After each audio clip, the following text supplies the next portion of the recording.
Chciałem Wam przedstawić dzisiaj pacjentkę, która była u nas operowana w zasadzie 2 razy i wspaniałomyślnie Pani zgodziła się nam troszeczkę poświęcić czasu i opowiedzieć o swojej historii. Dzień dobry. Dzień dobry. Od razu dziękuję za to, że zgodziła się Pani wystąpić i powiedzieć kilka słów do kamery. Pani Magdo, dlaczego Pani szukała pomocy lekarza? Co było nie tak? Co było nie tak? Sprawa była dosyć prosta. Od zawsze miałam szpotawe kolana, krzywe nogi, prostowane na beczce.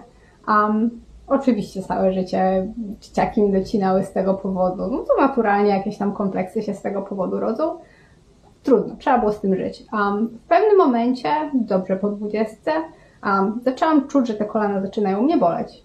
Trafiłam do ortopedy, który zasugerował mi, że być może, póki w tych kolanach nie staną się jakieś większe zmiany, może warto skorygować po prostu oś, żeby kolano pracowało w prawidłowy sposób. Później wyjechałam z kraju, nie było mnie w Polsce, no ale kolana doskwierały mi coraz bardziej. Jeździłam na snowboardzie, bolały, chodziłam dłuższe trasy, zaczynały boleć. Więc trafiłam do ortopedy w kraju, w którym mieszkam, w Australii. Powiedziałam o moich dolegliwościach, a pan doktor stwierdził, że no to może nie powinna Pani uprawiać takich sportów, jakie Pani uprawia. Pani do mnie przyjdzie za 10, 15, 20 lat, jak faktycznie Pani zacznie mieć problem. No trochę mnie to oburzyło, nie ukrywam. Nie tak wtedy jak już będzie do protezy, to Pani tak, jak już będziemy wymieniać całkiem kolana, to Pani do mnie przyjdzie. Zamiast ratować po prostu kolano, kiedy zmiany dopiero zaczynają się pojawiać. Tak? Bardzo mnie to wyprowadziło z równowagi, nie dość, że mnie to oburzyło, to jeszcze zasmuciło. Zaczęłam czytać o tej operacji w internecie i trafiłam na podcast doktora Drwięgi, który mówi właśnie o operacjach związanych ze szpotawością kolan. Jasne, super. Czyli tak naprawdę przez media gdzieś tak. tam, tak? Czyli przez wpisy, które tam Pani znalazła w internecie.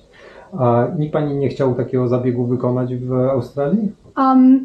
Najpierw trafiłam do mojej doktor rodzinnej, do tak zwanej GP, która mi powiedziała, że jest to zabieg skomplikowany, po co będziemy w to ingerować. Potem, ale wysłała mnie do specjalisty, właśnie do ortopedy. Potem ten ortopeda powiedział, że nie ma sensu tam dłubać i nie ma sensu tego rozcinać, jeśli nie ma tam poważnych zmian. Więc nie będziemy tego ruszać na razie. Spotkajmy się w innym terminie, jak zmiany już będą naprawdę poważne, więc nikt nie chciał się za to podjąć. Z Australii to kawał drogi.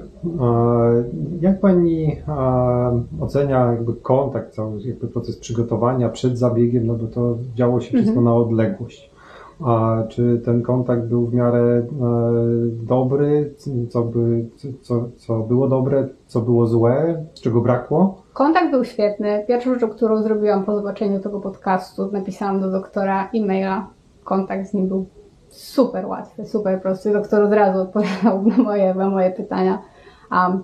Jak dostałam wiadomość, że jasne, możemy przeprowadzić taki zabieg, jest to możliwe, to prawie się popłakałam ze szczęścia. I umówiłam się z doktorem po prostu, że przylecę do Polski. Skontaktowałam się z kliniką telefonicznie, umówiliśmy termin telefonicznie. Wszystko się odbyło bardzo sprawnie. Super. Proszę powiedzieć, czy po takim zabiegu, który jest stosunkowo dużym zabiegiem, operowaliśmy 2 nogi naraz, ciężko jest pacjentowi? Szczerze, pierwsze 2 doby wspominam bardzo źle. Było mi słabo. Bardzo kręciło mi się w głowie. Nie mogłam oczywiście chodzić, ruszać tymi nogami. Muszę przyznać, że panie pielęgniarki, które się mną zajmowały, naprawdę spisały się świetnie i cały czas czułam się zaopiekowana, mimo tego, że naprawdę nie czułam się najlepiej. Z każdym dniem się poprawiało, z każdym dniem było lepiej. Pierwsze 2 dni, tak jak mówię, zaczęłam się zastanawiać, czy Boże, naprawdę było warto. Na 3. dzień żałowałam każdej takiej myśli, bo naprawdę mój stan zaczął się poprawiać, mój ogólny stan, znieczulenie przestało działać, więc ja już dochodziłam do siebie i naprawdę z każdym dniem potem było lepiej. Po 2 tygodniach mogłam przestać chodzić o kulach, po 3 tygodniach już sobie chodziłam na spacerki i z każdym dniem było naprawdę dużo lepiej. Jak szybko Pani wróciła do takiej sprawności nieograniczonej? Po 3 miesiącach byłam w stanie chodzić po górach, byliśmy w stanie iść na plażę, byłam w stanie biegać. Mamy relacje z tego. Tak jest. Także 3 miesiące, to nawet troszeczkę mniej niż 3 miesiące. Super.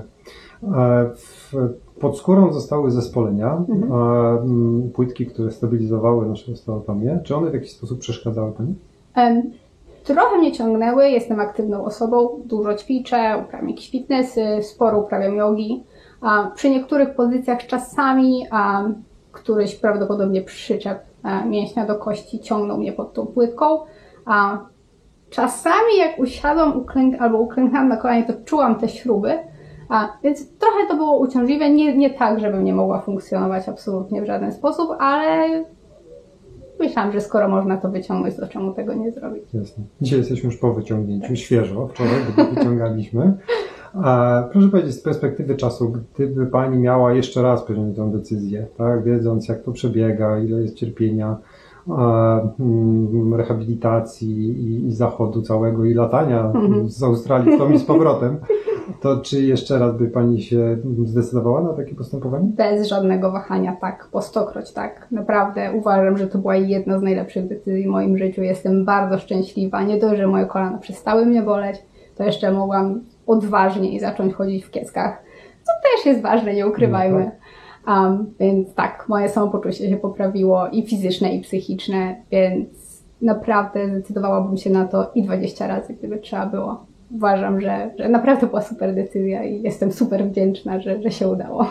Fajnie, super. No mam nadzieję, że już teraz będzie tylko lepiej. Mam Ja nadzieję, że szybciutko się, już teraz w zasadzie mamy tylko cięcie skóry, więc szybko się powinno zagoić i mam nadzieję, że bez śladu prawie zostanie. No dobrze, bardzo dziękuję za te miłe słowa i mam nadzieję, że tylko na szlaku się zobaczymy. Również. Tak, żeby już nigdy w ortopedycznych tematach. Również dziękuję bardzo, było mi super miło. Bardzo dziękuję.